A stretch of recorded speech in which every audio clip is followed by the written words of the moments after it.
Bismillahirrahmanirrahim. Assalamualaikum warahmatullahi wabarakatuh. Waalaikumsalam. Puji syukur kehadirat Allah Subhanahu wa taala. Salawat beri salam semoga terlimpah curahkan kepada baginda Nabi Muhammad sallallahu alaihi wasallam. Pertama saya perkenalkan, hari ini alhamdulillah kami mengadakan konferensi pers untuk menyikapi gelar perkara khusus Senin 15 Desember 2025 yang lalu diadakan oleh Kepala Bagian Pengawas Penyidik Polda Metro Jaya. Di sebelah kanan saya ada Pak Roy Suryo. Assalamualaikum. Ini beliau memang aktor utama dalam kasus ini, makanya disebutnya Roy Suryo CS. Saya jadi terkenal di jalan tuh ditanya, pengacaranya Pak Roy ya? Jadi yang dikenal Pak Roy-nya, saya cuma numpang aja begitu. Bisa gitu. Kemudian di sebelah kanannya ada Bang Medi Juniarto, tim kuasa hukum juga begitu. Yang orang sering bertanya, itu siapa sih yang pakai kacamata selalu nongol, nggak pernah ngomong? Nah ini beliau, Bang Medi Juniarto begitu.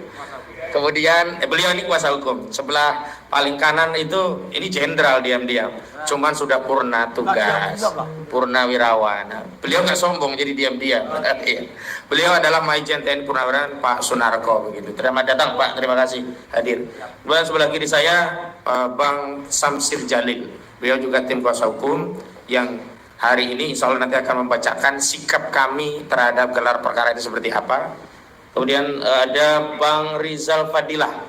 Ini gelarnya beliau ini TSK. Ya. Dan terhambat untuk menunaikan ibadah karena TSK tadi ya. Nanti bisa diceritakan. Kemudian ada Prof. Tono Saftono. Beliau juga kemarin hadir di sesi kedua memaparkan keahliannya.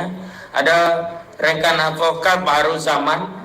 Ini tim kita juga, kacamatanya juga hitam.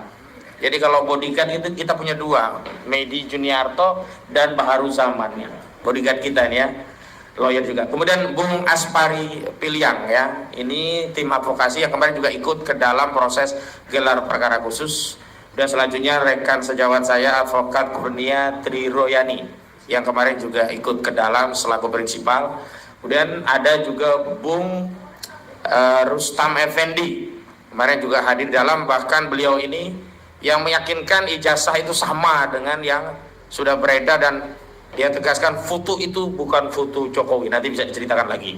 Kemudian di sebelah paling ujung ada Fitran Sadeli, juga tim kuasa hukum yang membersamai kita semuanya. Kemudian tidak kami bersalah semuanya, yang jelas ada ibu-ibu aktivis dari Aliansi Rakyat Menggugat, juga seluruh tamu undangan yang berkenan hadir. Terima kasih, dan tentu saja kami sangat berterima kasih kepada abang kami, Bang Ahmad Yani, Dr. Ahmad Yani SHMA, yang hari ini memang kita berada di kantor beliau untuk mengadakan konferensi pers.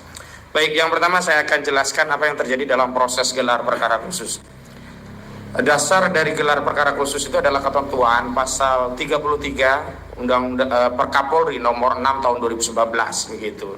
Kemudian yang melatar belakangnya adalah dari kami sendiri ada dua surat permohonan gelar perkara khusus. Yang pertama kami ajukan di tanggal 21 Juli 2025.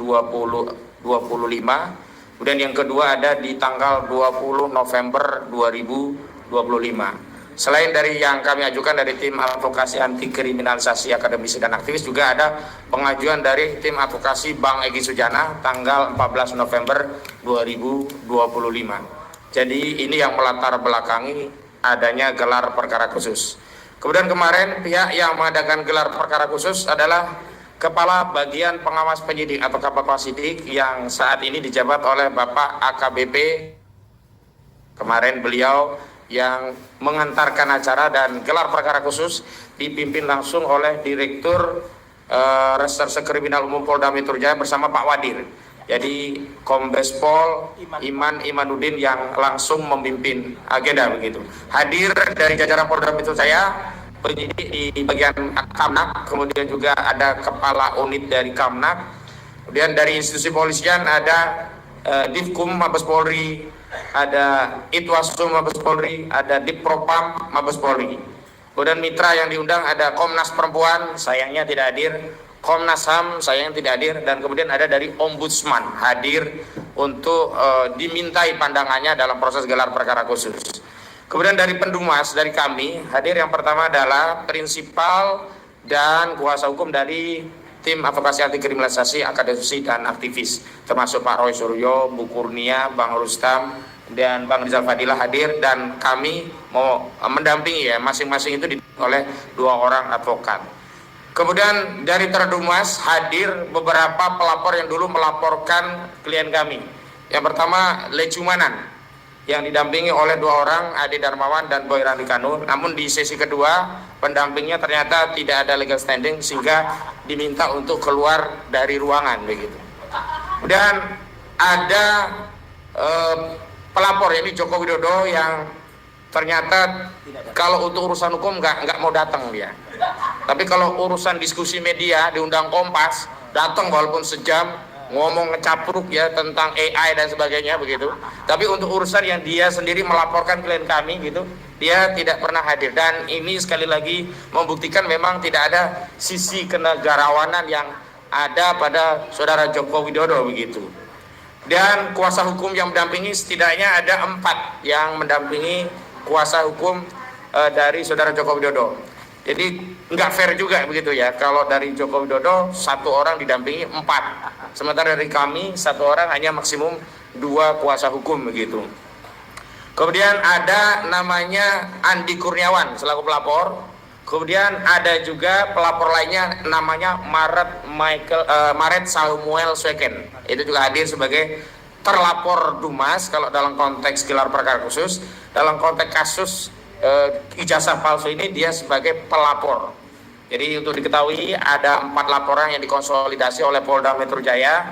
Yang pertama dari Lecumanan, kemudian yang kedua dari saudara Joko Widodo, yang ketiga dari Andi Kurniawan, dan yang keempat dari Maret Samuel Sweken gitu. Udah memang ada orang yang tidak jelas legal standingnya tapi sering ngikuti kasus ini, bahkan seolah-olah dialah yang punya perkara. Ya ini saudara Andi Azwan dari Coman. Nah saat itu memang saya persoalkan, dan kepala bagian ya dari pengawas penyidik kemudian juga mempersoalkan, dan akhirnya saudara Andi Azwan meninggalkan ruangan. Kalau bahasa anak sekarang ya diusir keluar gitu. Tapi mereka selalu klarifikasi, kami tidak keluar, ya kami keluar dari ruangan dengan baik. Iya, kalau bahasa di dalam forum resmi kan nggak mungkin, keluar lu kan, nggak mungkin begitu gitu. Tapi yang jelas kita persoalkan legal standingnya dan akhirnya keluar dari ruangan. Dan sorenya ternyata ada di sesi kedua juga 2 orang lagi yang dikeluarkan dari ruangan. Baik, itu dari sisi pihak-pihak yang hadir begitu. Adapun secara substansi, pertama dibuka oleh AKBP Mihadi Mirwan dan menjelaskan susunan acara dalam proses gelar perkara khusus. Ada pembukaan, ada sambutan dari pimpinan gelar perkara khusus yakni Kombes Pol Iman Imanuddin. Kemudian dilanjutkan paparan dari penyidik tentang deskripsi kasus, dan ini yang kami juga, selamat datang Bang Ahmad Yani, kami persilahkan untuk menempatkan diri. Kalau masih ada yang di depan saling geser mungkin. Nah, Bang lanjut ya. Oh ada lagi tambah ya. Baik. Ya, jadi kami menduga tadinya akan ada gelar bukti yang dijejer sehingga kami bisa melihat. Ya, tetapi ternyata tidak, hampir sama repetisi apa yang terjadi di Baris Krim Mabes Polri, yakni hanya mendeskripsikan kasus dan apa saja yang sudah dilakukan oleh penyidik. Dan dalam kesempatan itulah Pak Roy yang kemarin konferensi pers menyatakan ternyata pasal-pasal yang sebelum ini dibantah oleh Joko Widodo tidak dilaporkan. Dari LP yang diterima oleh saudara Joko Widodo terbukti bahwa seluruh pasal itu memang diketahui dan dikehendaki oleh saudara Joko Widodo, karena dia teken juga di bukti LP-nya begitu ya. Nah, apa saja pasal-pasalnya? Jadi ada 2 klaster pertama dan klaster kedua.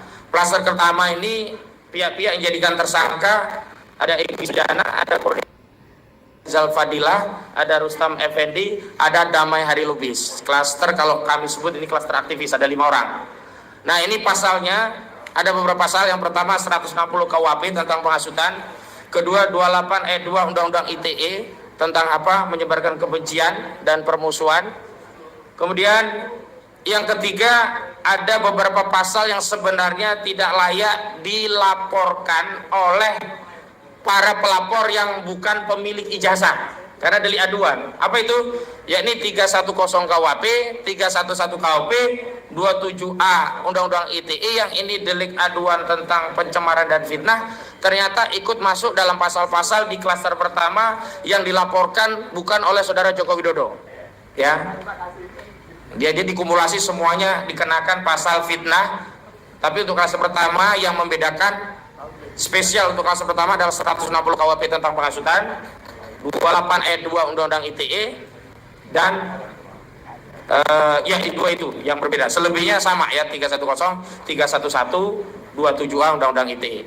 Kemudian klaster yang kedua ada 3 orang, yakni Pak Roy Suryo, Bung Rismon Sianipar, dan Tifauzia Tiasuma.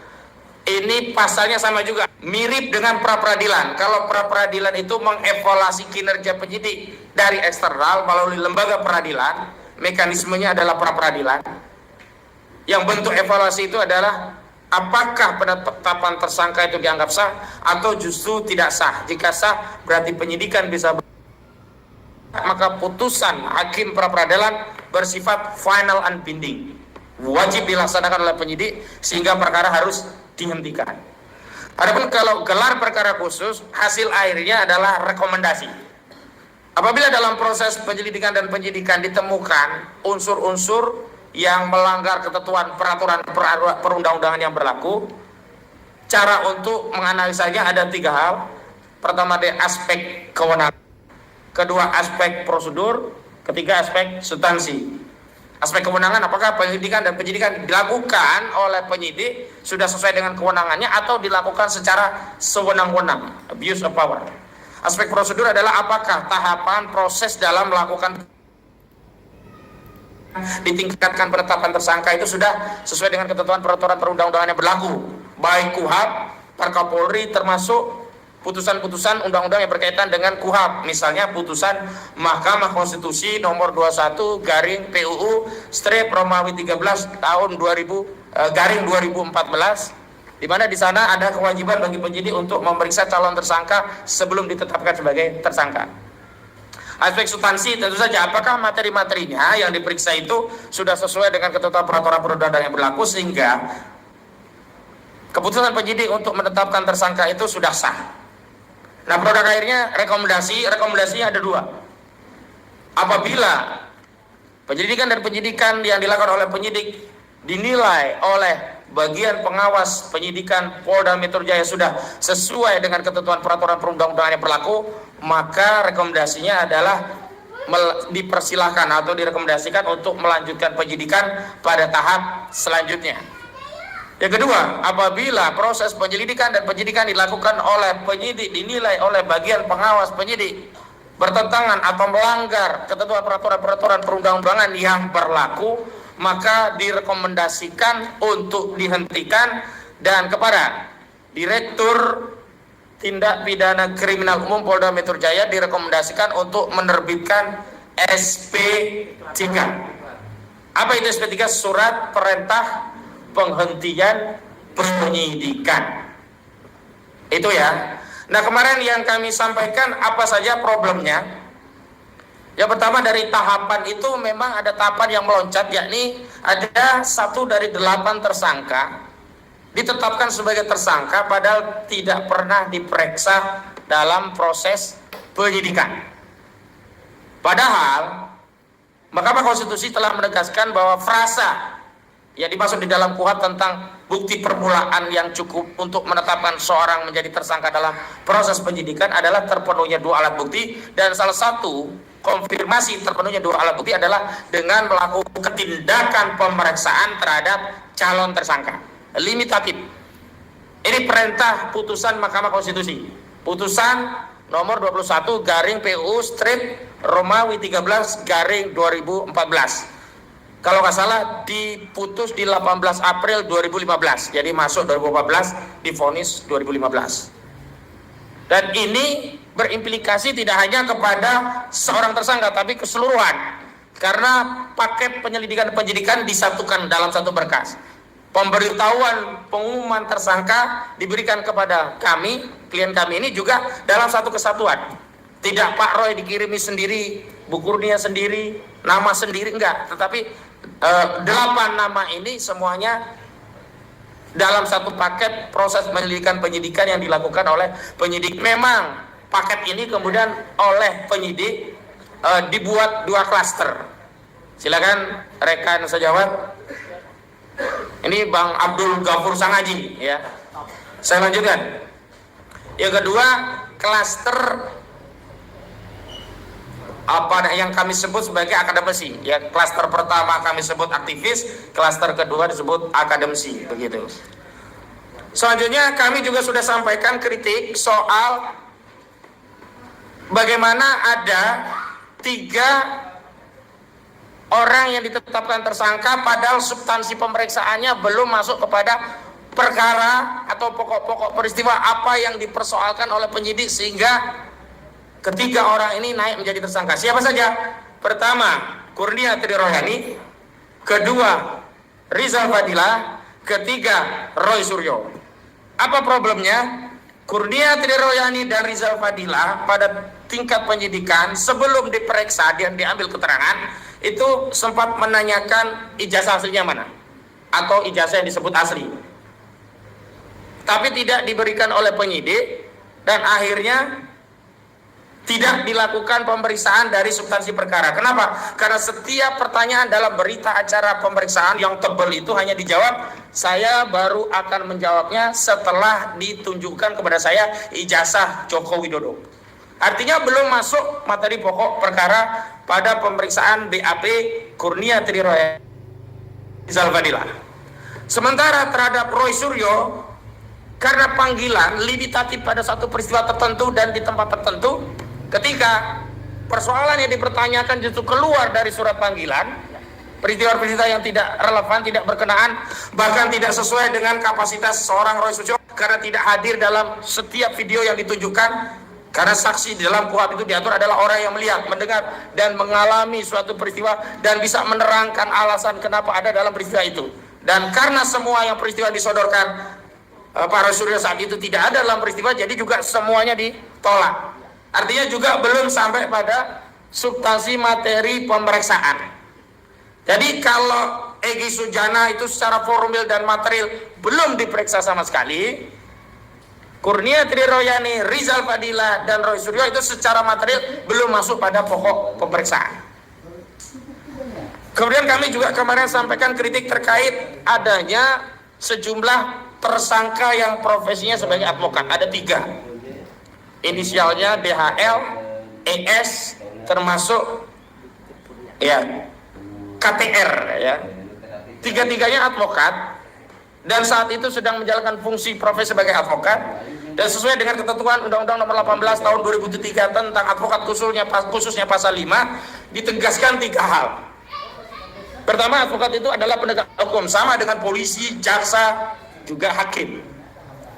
Yang kedua, ada imunitas advokat dalam menjalankan profesi, di mana ditegaskan bahwa seorang advokat dalam menjalankan pekerjaannya untuk membela kliennya dengan itikat baik tidak boleh ya diperkarakan baik secara pidana maupun perdata.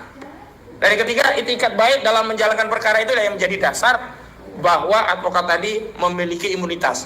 Dan itu yang kemudian belum pernah dilakukan klarifikasi kepada organisasi advokat tempat bernaung ketiga orang ini. Karena di setiap organisasi advokat itu ada namanya Dewan Kehormatan Advokat.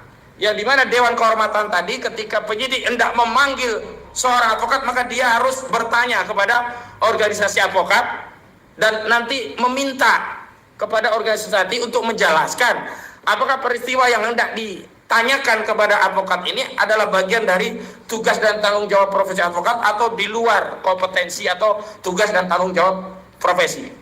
Maka Dewan Kehormatan Advokat dari organisasi advokat akan menjawab surat dari polisi dengan 2 jawaban. Yang pertama, apabila Dewan Kehormatan Advokat menjelaskan bahwa peristiwa yang hendak ditanyakan kepada advokat itu tidak dan bukan bagian dari tugas profesi seorang advokat, maka Dewan Kehormatan Advokat memberikan rekomendasi mempersilahkan penyidik untuk memanggil advokat yang bersangkutan. Yang kedua, apabila Dewan Kehormatan Advokat menjelaskan bahwa peristiwa ditanyakan adalah masuk dan terkategori tindakan-tindakan hukum yang dilakukan oleh seorang advokat dalam menjalankan profesinya, maka polisi tidak boleh memeriksa, tapi dipersilahkan mengajukan pengaduan dari siapa yang dirugikan oleh tindakan advokat dan akan diproses di Dewan Kode Etik Advokat. Jadi seperti itu. Dan ini konfirmasi ini diadakan atau tidak, setidaknya adalah ada dokumen dari polisi yang menanyakan itu kepada organisasi advokat. Itu hal-hal yang kemarin menjadi persoalan yang kita perdebatkan, yang memang tidak mendapatkan jawaban karena sesi tanggapan itu hanya internal mereka. Kemudian dari kubu Joko Widodo dan seterusnya. Nah, memang ada satu sesi yang menarik, yakni sesi di mana akhirnya kami meminta bukti itu menurut Budi Ariadi, dia ditunjukkan bukti itu di rumah Joko Widodo pada sekitar bulan Juli ya kalau nggak salah. 25 Oktober. Oh, Oktober. 24 Oktober. Ya, 24 ya. Oh, 25 atau 24 itu? 24. Oh, berarti 24-nya nanti ditipu ya. Dia menyatakan sudah ditunjukkan dan asli. Sementara pada tanggal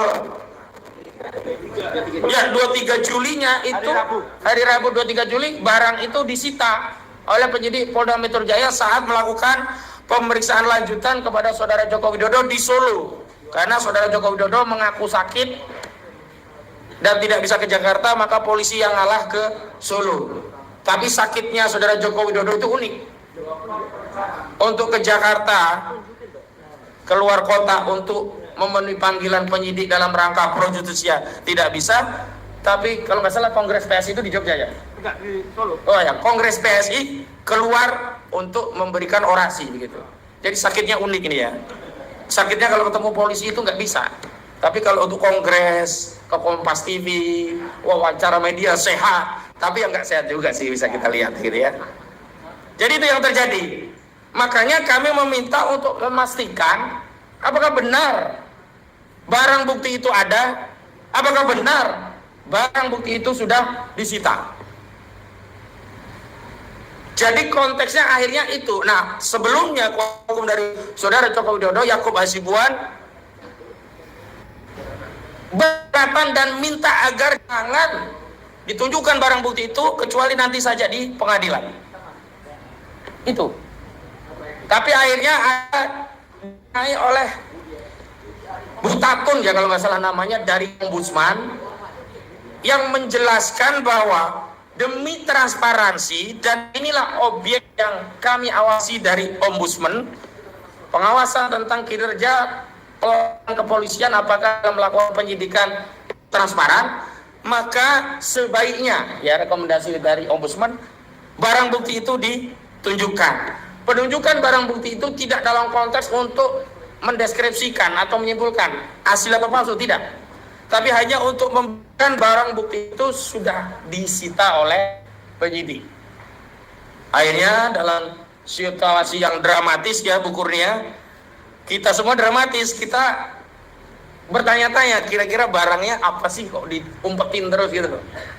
Ya, akhirnya ada proses pengabadian, buka segel, dan pengabadiannya juga bukan oleh kita. Ini hampir sama media yang ada di Solo, boleh ngelihat tapi nggak boleh foto raba dan seterusnya.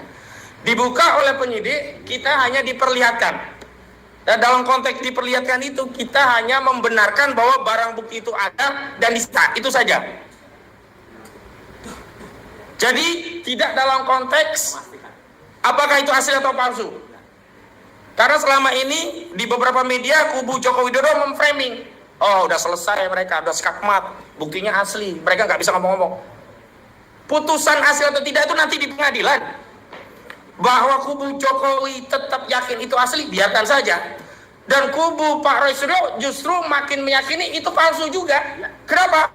Karena saya sendiri begitu melihat, ya tadinya saya overestimate. Saya pikir ada barang yang baru begitu ya. Misalkan fotonya itu foto Maradona gitu ya. Fotonya siapa? Ternyata ijazah itu ya sama dengan yang diupload Dian Sandi. Ada foto seorang laki-laki berkumis tipis, manis gitu ya. Dengan bibir tertentu, ya dengan mata tertentu, yang sama yang selama ini sudah kita lihat. Yang menurut Bang Rustam Effendi itu bukan foto Jokowi. Nah, nanti dijelaskan. Iya kan? Berarti saya makin yakin itu palsu. Bang Rustam kemarin. Ya, nanti dijelaskan Bang Rustam ya. Jadi sekali lagi, tidak ada yang punya kesimpulan, punya basis hukum untuk menyimpulkan itu asli. Kenapa? Pertama, forum gelar perkara khusus bukanlah forum pembuktian. Kedua, forum gelar perkara khusus tidak berwenang untuk menentukan asli atau tidak. Ketiga, klaim-klaim asli itu hanya dari kubu saudara Joko Widodo. Itu ya. Nah, setelah itu fase sesi pertama selesai. Sesi kedua sebenarnya juga sama, merepetisi, cuman penyampainya beda. Kalau sebelumnya dari 3, ada Pak Rizal Fadila, Bu Kurnia juga Pak Rustam, ada Pak Roy, ada Pak Rismon, ada Tifauziah Tiasuma. Kemudian ada 2 ahli yang seharusnya Prof. Tono ya ikut hadir untuk kedua memaparkan. 3 ahli. Oh, 3 ahli bahkan. Kemudian ada yang kedua Dr. Ridho Rahmadi ya, dan Pak Didit. Nanti Pak Roy bisa menceritakan. Nah, intinya apa? Intinya kami ingin sampaikan kepada seluruh rakyat Indonesia bahwa gelar perkara khusus itu bukan forum untuk menyatakan ijazah Jokowi itu asli. Gelar perkara khusus itu hanya bagian tahapan sebelum penyidikan. Kubu Joko Widodo meyakini ijazah itu asli. Sebelum gelar pun memang begitu loh. Sementara kubu Roy Suryo tetap dalam kesimpulan hasil penelitian sebelumnya bahwa ijazah yang disita tersebut nanti adalah 99,9% palsu begitu. Jadi kalau mau fair bagaimana? Ya sudah ditengahi.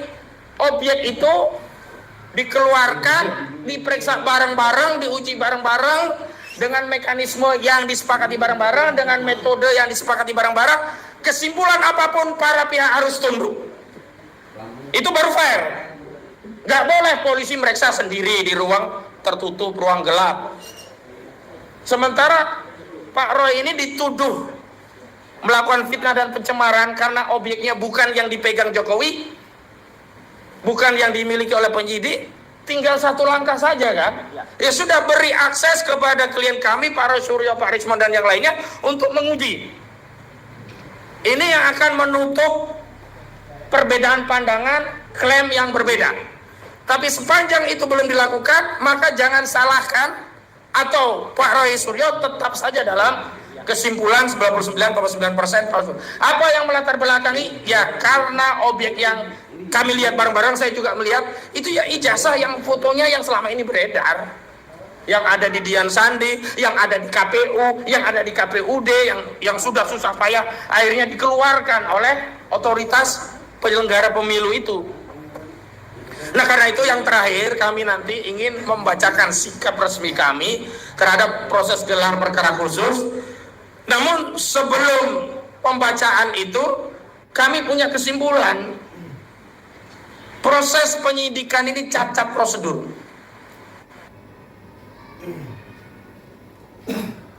Sebagai calon tersangka, terlepas alasannya saat itu sakit itu hal yang lain. Yang jelas belum diperiksa. Jadi nggak boleh, kan yang penting udah dipanggil. Enggak. Putusan Mahkamah Konstitusi itu menyatakan harus diperiksa.